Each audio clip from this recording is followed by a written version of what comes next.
24 साल से कुलदीप जी विधायक हैं और फिर आदमपुर उपचुनाव को लाखों रुपए के टैक्स के पैसे को उन्होंने फिर अपने बेटे को या खुद दोबारा विधायक बनने के लिए, ताकि मुझे लगता तो नहीं है कि उनको इतना लालच होगा, परंतु एक पेंशन और बढ़ जाए। कुलदीप जी को लालच है कि वो बार बार विधायक बनना इसलिए चाहते हैं कि पेंशन बढ़ के आती रहे। मैं अपने कलाकारी वाले काम थोड़े बहुत छोड़ के आज आदमपुर के गांव-गांव घूम रहा हूँ। इसका कारण यही है कि एक सुनहरा दरवाजा हरियाणा के लिए खुल जाए, एक मौका है हरियाणा के पास और आदमपुर के साथियों के पास भी मौका है। गांव के 2-4 जने ऐसे हुए हैं जो लीडर से जुड़े हुए हैं, नेताजी से जुड़े हुए हैं, जो आई बार बकाए रखे पूरा गांव में। इब तो और देखो यो मौका है, पछली गेड़ तो यो सूत बैठ गया था, जाता नहीं बना। इब को यो देखियो कल चाड़ा पाट देंगे, यो चाड़ा पाटना पड़ू भाई साहब। यो चाड़ा जब फटा जब इनके खुट्टे पाट। चैलेंज करता हूँ कुलदीप कि जब वो आदमपुर को अपना परिवार कहते हैं तो क्या उनका मतलब केवल और केवल रेणुका जी, कुलदीप जी और विजय होता है?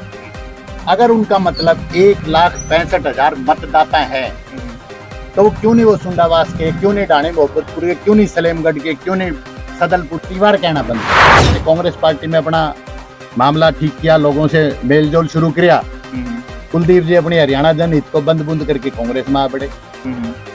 मैंने कहा भाई कुलदीप जी कांग्रेस में आ गए और उन्होंने दावा किया भी भारतीय जनता बोला देश के आदमपुर के लोगों किसी पे विश्वास कर लेना, भारतीय जनता पार्टी में मत करना। इसने चौधरी भजनलाल के और आदमपुर की पीठ में छुरा भोंकने मैं भाई यो मानस कदे बीजेपी में नहीं आवेगा। मैं बीजेपी में आ गया। मैंने के बेरा था यो बीजेपी में आया पावेगा, गिला आ लिया। अच्छा मैं मन बना रहा था, मैंने देख रहा था कि भी क्या है, और क्योंकि मन उदास था, चाहे वो किसान आंदोलन के दौरान या किसान आंदोलन जब शुरुआत में था, किसानों पे लाठीचार्ज हो, किसान आंदोलन की 750 किसानों की शहादत हो, चाहे तूड़ी पे 144 लगाने की बात हो, चाहे हमारे हल्के के विधानसभा के स्कूल बंद करने की बात हो, तो मैं सोच रहा था भी इस पार्टी में मैं कर क्या रहा हूँ जब इस पार्टी में कोई सुनवाई नहीं है सामान्य व्यक्ति की। उस दिन कुलदीप जी ने मंच पे कह दिया, बोला भी ऐसी कोई बात हुई तो मैं तो आम आदमी पार्टी के स्टेज पे चला जाऊंगा। मैं डर गया, मैं बैरियो मेरा मन की भी समझने लग गया जो बीजेपी में क्या आया, मोदी जी तो मन की बात करते हैं सिर्फ, तो मैं कहा यो मन की समझन भी लग गया बैरी। मैं सोतू था त्यारे बैठे। परंतु आज मैं धन्यवाद देना चाहूंगा हमारे राष्ट्रीय संयोजक अरविंद केजरीवाल जी का, जिन्होंने अगले दिन प्रेस के माध्यम से कहा भाई कुलदीप जी तू जाए वही ठीक, तेरी हमें कोई आवश्यकता नहीं। तो मैं ये कहता हूँ, मैं अशोक और आप देख रहे हैं पब्लिक रिएक्शन टीवी व बिग हरियाणा न्यूज। और हमारे साथ आज मौजूद है आम आदमी पार्टी से भाई सतेंद्र सिंह और कुलबीर दनोदा जी, केडी जी। तो हाँ जी, नमस्कार जी। सबसे पहले स्वागत आपका हमारे चैनल। बहुत बहुत धन्यवाद। सबसे पहला हमारा सवाल है यही रहेगा, क्योंकि हाल ही में आपने बदलाव किया है, भारतीय जनता पार्टी को छोड़ के आम आदमी पार्टी का में जाने का निर्णय है।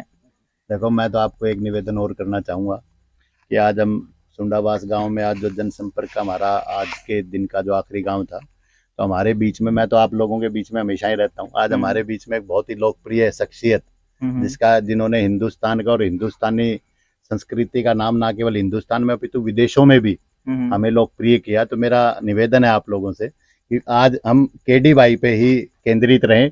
हम तो कल मिल लेंगे, परसों मिल लेंगे, फिर बात कर लेंगे। तो मेरा निवेदन है हम केडी भाई से ही आज बात करें। फिर भी आम आदमी पार्टी में जाने का कुछ निर्णय लिया है, इसका पीछे कुछ तो देखिए, इस निर्णय के पीछे केवल और केवल व्यवस्था परिवर्तन। व्यवस्था परिवर्तन किस मायनों में? शिक्षा के मामले में, स्वास्थ्य के मामले में, पानी के मामले में, रोजगार के मामले में। किस तरीके से माननीय हमारे राष्ट्रीय संयोजक अरविंद केजरीवाल जी ने जिस तरीके से चाहे गरीब के, दलित के, पिछड़े के, किसान के, कमेरे के, जो बच्चों के लिए एक व्यवस्था बदलाव का काम किया, व्यवस्था परिवर्तन का काम दिल्ली में केवल 7 साल में उन्होंने किया। किस तरीके से शिक्षा में आमूलचूल परिवर्तन करने का काम किया, किस तरीके से स्वास्थ्य में उन्होंने आमूलचूल परिवर्तन करने का काम किया, किस तरीके से युवाओं को रोजगार देकर इस देश को, दिल्ली प्रदेश को एक नई दिशा दिखाने का केवल और केवल 7 साल के अल्पकाल में जो काम किया, उसको लेकर मेरा, आप कह सकते हैं कि आम आदमी पार्टी की तरफ। व्यवस्था की बात से याद आई भाई साहब, लोग बोल रहे हैं कि आदमपुर उपचुनाव है, अब बीच में चुनाव आ गया इसलिए पार्टी छोड़ दी, क्योंकि कुलदीप बिश्नोई बीजेपी में चले गए। और बीजेपी में जाने से जो भारतीय जनता पार्टी में ऑलरेडी नेता थे, जो पार्टी से टिकट की चाहत रखते थे, उन सब ने पार्टी को छोड़ दिया। आप भी चुनाव लड़ना चाहते थे, तो इसलिए बीजेपी से तो टिकट मिल नहीं सकती थी। देखिए, आप प्रतिदिन इतने सवाल करते हैं, मैं एक सवाल आपसे कर लेता हूँ। आप एक YouTube चैनल, आपने 2 YouTube चैनलों का नाम लिया, आप YouTube चैनल चला रहे हैं। आपका जो शौक था, अगर मानूं मैं, तो शौक तो जिस दिन आपने YouTube चैनल शुरू किया उस दिन पूरा हो गया था। अगर मुझे केवल और केवल चुनाव लड़ने की बात होती तो 2014 में मैं राष्ट्रीय पार्टी की टिकट पे चुनाव लड़ चुका था। आज चुनाव लड़ने की चाहत का विषय नहीं है, आज विषय है व्यवस्था परिवर्तन का। आज विषय है किस तरीके से हरियाणा प्रदेश को, किस तरीके से हमारे देश को हम दुनिया में नंबर 1 बनाए। आज उस तरीके से उस तरफ हमारे बढ़ने का काम है। जहां तक आप पूछते हैं टिकट की और जो बात करते हैं, ये सवाल आपका मेरे ख्याल में होना चाहिए कुलदीप बिश्नोई से, जो इतने लंबे समय से। आज मुझे एक बात बताइए, कुलदीप जी ने आज इस्तीफा दिया है, क्या थे वो? मैं आपसे सवाल करता हूँ, आप प्रतिदिन सवाल करते हैं, मैं महावीर जी से आपसे सवाल करता हूँ, कुलदीप जी फिलहाल क्या थे इस्तीफा देने से पहले? विधायक। और वो चुनाव लड़ने के बाद क्या बनना चाहते हैं? विधायक। तो व्यवस्था परिवर्तन, तो मैं यही तो कह रहा हूँ, यही तो मुद्दा है। 1998 में पहली बार कुलदीप जी विधायक बने, आज 24 साल से कुलदीप जी विधायक हैं, और फिर आदमपुर उपचुनाव को, लाखों रुपए के टैक्स के पैसे को उन्होंने फिर अपने बेटे को या खुद दोबारा विधायक बनने के लिए, ताकि मुझे लगता तो नहीं है कि उनको इतना लालच होगा, परंतु एक पेंशन और बढ़ जाए। क्योंकि हरियाणा सरकार, पंजाब ने और दिल्ली ने एक उदाहरण स्थापित किया कि एक विधायक को एक बारी, चाहे वो अनेकों बार विधायक बने, एक ही पेंशन मिलेगी। परंतु मुझे लगता है कुलदीप जी को लालच है कि वो बार बार विधायक बनना इसलिए चाहते हैं कि पेंशन बढ़ के आती रहे। आज भी मेरे अगर आंकड़े गलती है तो लाखों रुपए, करीबन 9-10 लाख रुपए उनके घर में पेंशन के आते होंगे विधायकों की, जो सुंडावास के, खारिया के, डोबी के, सलेमगढ़ के, मोहब्बतपुर के लोगों ने उनको ताकत दी, जिससे कि वो विधायक बने। और वही ताकत वो दोबारा अपनी पेंशन के लिए, अपने बेटे को हार्वर्ड में भेजने के लिए। और दिल्ली में मैं उनको इस आदमपुर हल्के का नहीं मानता। मैंने कई जगह साक्षात्कार में कहा कि वो बाहरी है। मैंने बाहरी इसलिए नहीं कहा कि उनका जन्म स्थान कोई और है या कहीं, बाहरी इसलिए कहता हूं कि आदमपुर में वो मिलते ही नहीं है, आदमपुर में दिखते नहीं है। एक व्यक्ति ने मुझे कहा था कि हथियार हाथ का, नेता साथ का। बिल्कुल। जो नेता आपके साथ नहीं है वो आपका नेता कैसा हुआ? आज उनसे मिलने के लिए आपको हजारों रुपए की प्लानिंग करनी पड़ती है। भाई मिलन जावांगे, दिल्ली जावा, 2-4-5 हजार रुपये गोज में तो जाया नहीं जाता। बिल्कुल। केडी भाई से ही पूछना चाहेंगे, भाई साहब, नेम थी, फेम थी, फिर भी राजनीति में आने का कारण? मैं अगर बात करूं, सबसे पहले तो मैं नहीं है कि भाई मैं सीधा विचारधारा से जुड़ा था इस पार्टी की, आम आदमी पार्टी की। और पहली बार जो राजनीति की अगर शुरुआत की थी तो इसी पार्टी से की थी। मैं स्कूल देखने गया था, मैंने मंच से भी बोला था कि काफी भाई आम आदमी पार्टी के फेसबुक पर और पे पोस्ट घेरा करते कि हमने दिल्ली के स्कूल सुधार दिए। तो कलाकार होने के नाते भी आवाज उठानी भी जरूरी थी और पूछना भी जरूरी था कि भाई जब जो तुम बात करो स्कूल सुधार दिया, हकीकत बात है या फिर हवाई बात कर रहे हो? तो उन भाइयों ने न्योता दिया था कि आप आओ दिल्ली में देख कर जाओ। मैं 2018 में स्कूल देखने गया था। स्कूल देख के मैं प्रभावित हुआ था, क्योंकि आज परमात्मा ने मेरी सुन ली भाई। 4 गाने ठीक चल गए तो मेरे दौरे ठीक ठाक सा जुगाड़ हो गया, भगवान की दया है।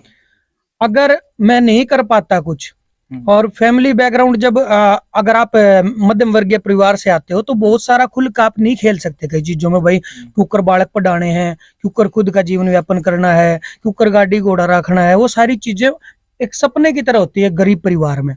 वो सपने दिल्ली में जब पूरे होते दिखे गरीब बालकों के, जो अपने साथी नन्नू देखा भाई प्राइवेट में अच्छे ऐसा आराम से पढ़ते हैं, और वो बच्चे जब यूं महसूस करते कि मैं भी तो अच्छे से पढ़ रहा हूँ, तो वो सपने पूरे होते दिख रहे हैं। वो सपने जो भगत सिंह जी ने देखे थे, वो सपने जो बाबा भीमराव अंबेडकर जी ने देखे थे, संविधान के निर्माता रहे, और उन्होंने ऐसी ऐसी चीजें इस देश को देने की कोशिश की।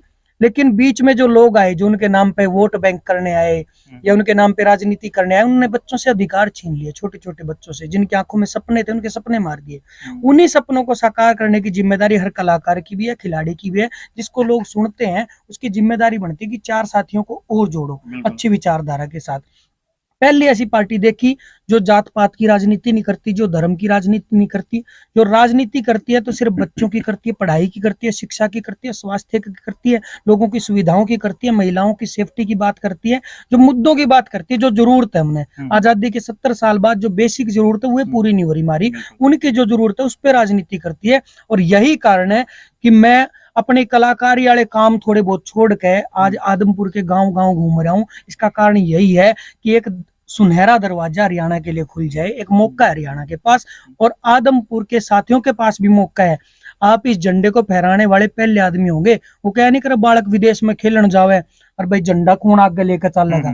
तो यो जो बड़ा ओलंपिक जो होना है ना, जिसमें सत्ता परिवर्तन और जिसमें अच्छी दिशा में राजनीति जानी है, इस ओलंपिक को लीड कर सकता है आदमपुर। आदमपुर के लोग इस झंडा आगे लेकर चल सके हैं, ताकि ये प्रदेश जीत जावे, इस प्रदेश में मेडल आवे, वे मेडल जिससे बच्चे पढ़ने सीख जाए, जिससे बच्चों को रोजगार मिले, जिससे बुजुर्गों को स्वास्थ्य मिले। इस तरह की एक राजनीति की नई नींव तैयार हो।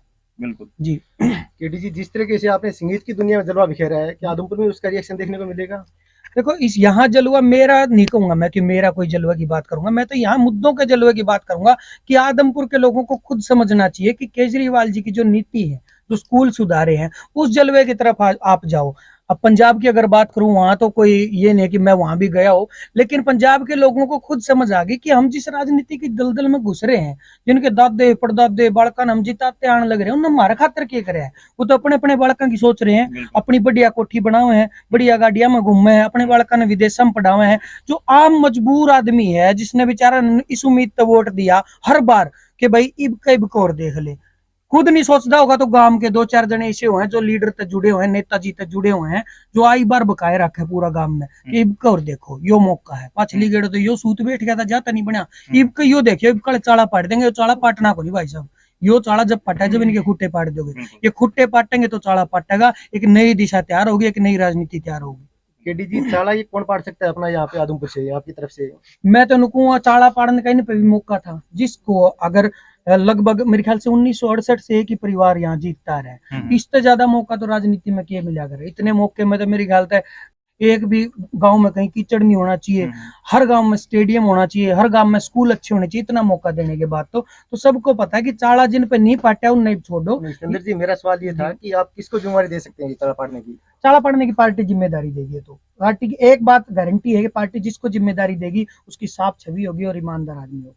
हमने हर जगह ये कोशिश की है, कहीं से भी हिंट नहीं मिल रहा कि कौन कैंडिडेट आ सकता है आपकी तरफ से। जो भी आएंगे बहुत अच्छे कैंडिडेट आएंगे, और वो सारे कैंडिडेट आप लोगों के बीच में जा भी रहे हैं, आप लोगों के बीच में से रहेंगे। नू नहीं है कि कोई भाई दुबई ते लिया, दिल्ली ते लिया, कितने दूर ते लिया तार दिया एकदम लियो पकड़ो जी। पैरासूट नहीं उतारे जाएंगे इस पार्टी, लोकल कैंडिडेट। हाँ, इस पार्टी में पैरासूट नू नहीं उतारे जाते कि भाई कोई सूटकेस लेकर आ गया ले तेरा फाइनल। जो ग्राउंड पे मेहनत कर रहा है उसको ही पार्टी टिकट देगी। लोकल आएगा या बाहर से?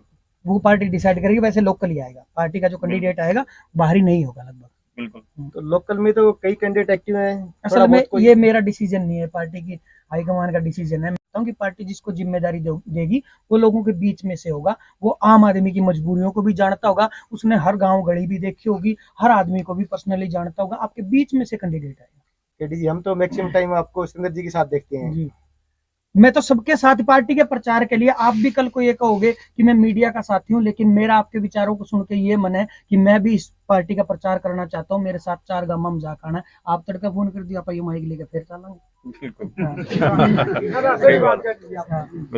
एक सवाल मेरा आपसे भी है, आपने पिछले 7-8 साल से आदमपुर हल्के में लगातार एक्टिव है, तो क्या लग रहा है आपको जिम्मेवारी मिलेगी आदमपुर की?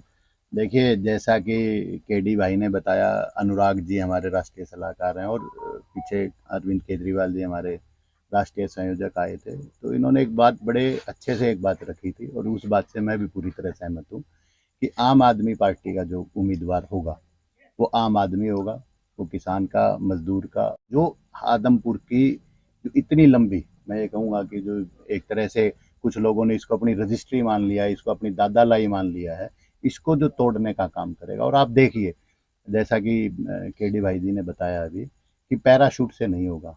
और मैंने पिछले दिनों मीडिया के कुछ साथियों से बातचीत के दौरान मैंने दो बातें मैंने रखी थी और वो 2 बातें मैं आपके आगे भी रखना चाहूँगा, क्योंकि वो दोनों बातें भी कहीं ना कहीं उम्मीदवार को लेकर थी और इस आने वाले उपचुनाव की उम्मीदवारी को लेकर थी। मैंने कहा था कि कुलदीप बिश्नोई जी एक दावा करते हैं कि वो कहते हैं आदमपुर मेरा परिवार है। तो मैं कहता हूं कुलदीप जी को, आपके माध्यम से मैं चैलेंज करता हूं कुलदीप बिश्नोई जी को कि जब वो आदमपुर को अपना परिवार कहते हैं तो क्या उनका मतलब केवल और केवल रेणुका जी, कुलदीप जी और भव्य होता है? अगर उनका मतलब 1,65,000 मतदाता है तो वो क्यों नहीं वो सुंडावास के, क्यों नहीं डाणे मोहब्बतपुर के, क्यों नहीं सलेमगढ़ के, क्यों नहीं सदलपुर परिवार कहना बंद करे? इसी तरीके से मैं आपके माध्यम से कांग्रेस पार्टी को भी चैलेंज करना चाहूंगा कि कांग्रेस पार्टी क्या 1,65,000 जो हमारे मतदाता हैं उनमें से क्या उनको आदमपुर विधानसभा में एक भी काबिल व्यक्ति नजर नहीं आता? कि वो हर बारी कैंडिडेट लाने के लिए कभी को लेंस से और दूरबीन से ढूंढना शुरू कर देते हैं। और केडी भाई ने बताया कि पैराशूट आपने देखा होगा, पैराशूट की खूबसूरती होती है, पैराशूट ऊपर से नीचे आता है, नीचे से ऊपर नहीं जाता। जो भी पैराशूट से आएगा वो इस बार नीचे जाने का काम करेगा। और चूंकि जो मैंने कहा कि मैं कुलदीप जी को इसलिए स्थायी नहीं मानता क्योंकि वो कई बार उनकी जो प्रवृत्ति है ना वो भी ऐसी है कि वो अपने आप को कहते तो आदमपुर का है, परंतु आदमपुर के पिछले 8 सालों से, और ये सवाल आप मुझसे मत पूछना, मैं आपको ये निवेदन करता हूं कि आप ये सवाल गांव में जाके पूछना कि भाई पिछले 8 साल में अगर आपको कोई सबसे ज्यादा व्यक्ति नजर आया तो उसका नाम बताया। मैं तो मुझे नहीं पता वो किसका नाम लेंगे, परंतु सबसे कम में अगर वो कुलदीप जी का नाम ना ले तो मैं इस बात का जिम्मेवारी तय करने का अधिकारी रहूंगा। सिकंदर जी, कांग्रेस की तरफ से कौन आ सकता है? मैंने तो बता दिया, वो तो पता नहीं 100 किलोमीटर 200 किलोमीटर 300 किलोमीटर पता नहीं कहाँ से ले आवेंगे। इस बार तो मैंने कहा कोई कीर्तिमान ऐसा ना बना दे कोई बेंगलोर से चेन्नई से ना ले आए, क्योंकि यहाँ पे तो उनको मिलता ही नहीं। और यही चीज भारतीय जनता पार्टी पे भी है। भारतीय जनता पार्टी ने पिछले, आप ये देखिए, पिछले 4-5 चुनाव उठा के देख लीजिए, लोकल उम्मीदवार को टिकट देने का एक बार ही मुश्किल से काम किया होगा, वो भी बाहर से लाते हैं। ऊपर लेवल पे सेटिंग है, ऊपर लेवल पे इन बड़ी पार्टियों की सेटिंग है। पता नहीं कौन करता है कि इस परिवार के खिलाफ कमजोर कैंडिडेट को उतारने का काम। दोनों पार्टी देखी हुई है, कांग्रेस भी और बीजेपी। बिल्कुल भाई, मैं तो इस बात का धन्यवाद भी कुलदीप जी को दूंगा कि जहां आके काम शुरू करता हूं, क्योंकि मैं तो किसान का बेटा, मैंने कांग्रेस पार्टी में अपना मामला ठीक किया, लोगों से मेलजोल शुरू किया। कुलदीप जी अपनी हरियाणा जनहित को बंद बुंद करके कांग्रेस में आ पड़े। मैंने कहा भाई कुलदीप जी कांग्रेस में आ गए, और उन्होंने दावा किया भाई भारतीय जनता, बोला देश के आदमपुर के लोगों किसी पे विश्वास कर लेना, भारतीय जनता पार्टी में मत करना। इसने चौधरी भजन लाल के और आदमपुर की पीठ में चूरा भोंकने का। मैं भाई यो मानस कदे बीजेपी में नहीं आवेगा। मैं बीजेपी में आ गया, मैंने के बेरा था यो बीजेपी में आ पाओगा, गिला आ लिया। अच्छा, मैं मन बना रहा था, मैंने देख रहा था कि भाई क्या है, और चूंकि मन उदास था, चाहे वो किसान आंदोलन के दौरान या किसान आंदोलन जब शुरुआत में था, किसानों पे लाठीचार्ज हो, किसान आंदोलन की 750 किसानों की शहादत हो, चाहे तूड़ी पे 144 लगाने की बात हो, चाहे हमारे हल्के के विधानसभा के स्कूल बंद करने की बात हो, तो मैं सोच रहा था भाई इस पार्टी में मैं कर क्या रहा हूं, जब इस पार्टी में कोई सुनवाई नहीं है सामान्य व्यक्ति की। उस दिन कुलदीप जी ने मंच पे कह दिया, बोला भाई ऐसी कोई बात हुई तो मैं तो आम आदमी पार्टी के स्टेज पे चला जाऊंगा। मैं डर गया, मैं बैरियो मेरा मन की भी समझने लग गया, जो बीजेपी में क्या आया, मोदी जी तो मन की बात करते हैं सिर्फ, तो मैं कहा मन की समझन भी लग गया बैरी। मैं सोतू थारी त्यारे बैठे। परंतु आज मैं धन्यवाद देना चाहूंगा हमारे राष्ट्रीय संयोजक अरविंद केजरीवाल जी का, जिन्होंने अगले दिन प्रेस के माध्यम से कहा भाई कुलदीप जी तू जाए वही ठीक है, तेरी हमें कोई आवश्यकता नहीं है। तो मैं ये कहता हूँ ये सवाल कुलदीप जी से पूछना चाहिए। हम तो वो जैसे नहीं होता कि अढ़ाई के सेती चाल दे रहा, हम तो साधारण से किसान मजदूर के बेटे, हम तो साधारण मेहनत करके जहां भी, और इस समय तो ये अपॉर्चुनिटी है, ये मौका है आदमपुर विधानसभा के प्रत्येक बच्चे को अपना भविष्य तय करने का। और जैसा कि केडी भाई ने पिछले आज के गाँव में कहा कि भाई ये मौका है जब बुजुर्गों को, युवाओं को ये फैसला करना पड़ेगा कि आने वाला आदमपुर, आने वाला हरियाणा प्रदेश, आने वाला हिंदुस्तान कैसा होगा। इसके लिए ये उपचुनाव के मुहाने पे खड़ी है। मैं कहूंगा अगर ये उपचुनाव में अगर आम आदमी, देखिए 2024 में आम आदमी की सरकार बन रही है, इसमें कोई नहीं, वो कहते हैं ना हर दरो दीवार पे लिखा है, हर दरो दीवार पे लिखा है 2024 में हरियाणा प्रदेश में आम आदमी पार्टी की सरकार होगी। आदमपुर के पास एक विकल्प है, एक सुनहरा मौका है कि वो इस उपचुनाव में अपनी भागीदारी, जैसा कि केडी भाई ने बताया कि वो आज अपनी भागीदारी सुनिश्चित कर ले। कई बार होया ना भीड़ भाड़ का मामला हो और उसमें ट्रेन में, एयरप्लेन में, बस में अपनी टिकट रिजर्व करवा ले, तो ये अपनी टिकट रिजर्व करना, अपना सुनहरा भविष्य, किसान का, मजदूर का, बेटे का, बेटी का भविष्य, सुनहरा भविष्य रिजर्व करने की ये जो मुद्दा है, इसके ऊपर पहले अपना काबू अच्छा कर लो। देखिए मैं तो कह रहा हूँ, मैं तो ये कह रहा हूँ कि भी देखो जी, कोई भी सामान्य किसान का, मजदूर का बेटा जो हमारी पीड़ा समझता है, वो आने वाले समय में विधानसभा में हमारा प्रतिनिधित्व करे, इससे बड़ी खुशकिस्मती आदमपुर विधानसभा। आए दिन दौरे कर रहे हो गाँव के, कैसा रुझान देख रहे हो? जबरदस्त। सभा स्थल की छोड़ दी, यहाँ पे भी सैकड़ों युवा आपके चारों तरफ यहाँ खड़े हैं, तो इसका श्रेय केडी जी की लोकप्रियता को है और आम आदमी पार्टी के कार्य को है, जो आम आदमी पार्टी ने काम करके दिखाया पिछले 7 साल में दिल्ली प्रदेश में।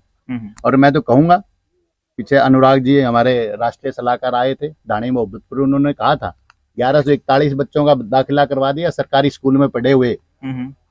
मनोहर लाल जी दो ना अपना आंकड़ा। और मैं तो कहता हूँ और आंकड़ा छोड़ दो।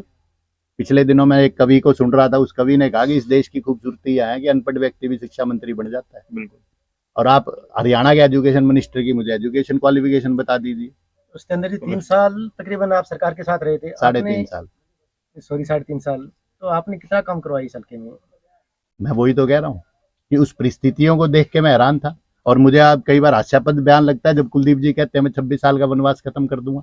मुझे ये नहीं समझ में आता 1996 में चौधरी पार्टी ने दिया, भारतीय जनता पार्टी ने दिया। उसके बाद चौधरी ओम प्रकाश चौटाला की सरकार बनी, उसको समर्थन दिया भारतीय जनता पार्टी ने। फिर कुलदीप जी के भाई की सरकार बन गई, उप मुख्यमंत्री थे।